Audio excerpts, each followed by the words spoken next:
السلام عليكم ورحمة الله وبركاته يا أحبابي ميلبورن دنيا كجوجتان إيو سيول بواد طبعا نولا سعودانبا ما أنتوا مالي جمعة وحنا جوجنا كورنيشكا dhinaca waqooyi ee magaalada Jeddah halkaasoo dabcan aanu maanta waqti ku qaadanayna sidaa daraadeed waxaan halkan idinku soo gudbin doonaa muuqaalada bilicda leh ee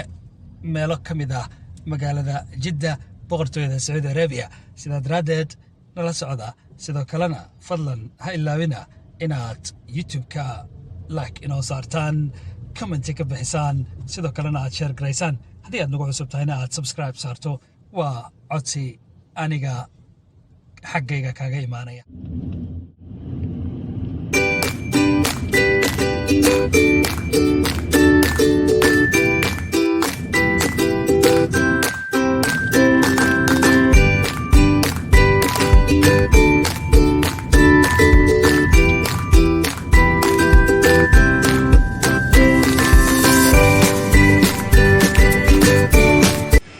hadda aan taaganahay waxa ay ku taala waqooyiga magaalada Jeddah gaar ahaan halka loo yaqaano Korneeyshka waqooyi ama Korneeysh ashmaali waa meel aad u qurux badan sida aad arki karaysana waa meel aad u saxmad badan waxa halka yimaada dhammaan dadka ku nool magaalada intooda badan marka ay doonayaan inay waqti raaxo leh ku qaataan meel sidan oo kale u qurux badan hadaba haddii aad tahay qof ku nool magaalada Jeddah isla markaana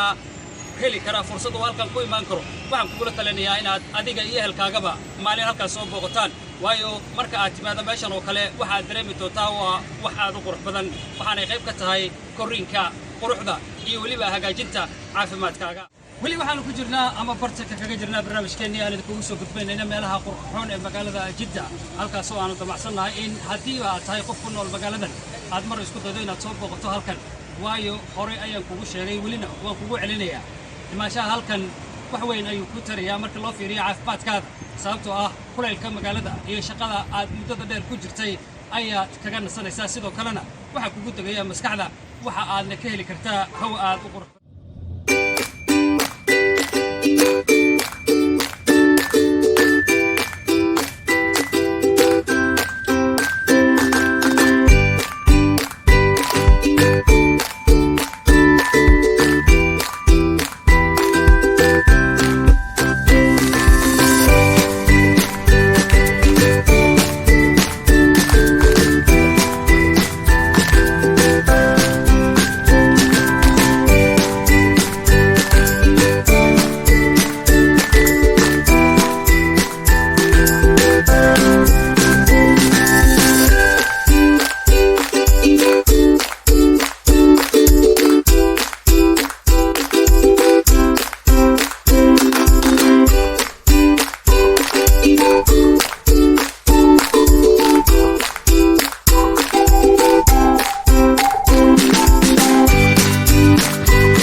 intaasina waxa ku dhan barnaamijkii koobnaa ee maanta ay kaga sameeyeen Korneeyshka magaalada Jeddah barnaamijkaas oo ugu talgalnay dabcan in intiina aan wali halkan imaan ay ku dhiiradaan inay maalin halkan imaadaan sidoo kalena ku qaataan waqti aad u qurux badan hadaba haddii aad ugu cusub tahay fadlan YouTube-ka subscribe noo saar muuqaalka laagde hadaba tan intaan dib u barnaamijkan oo kale ugu kulmi doono waxaan idin leenahay fi amaan illah mac salaam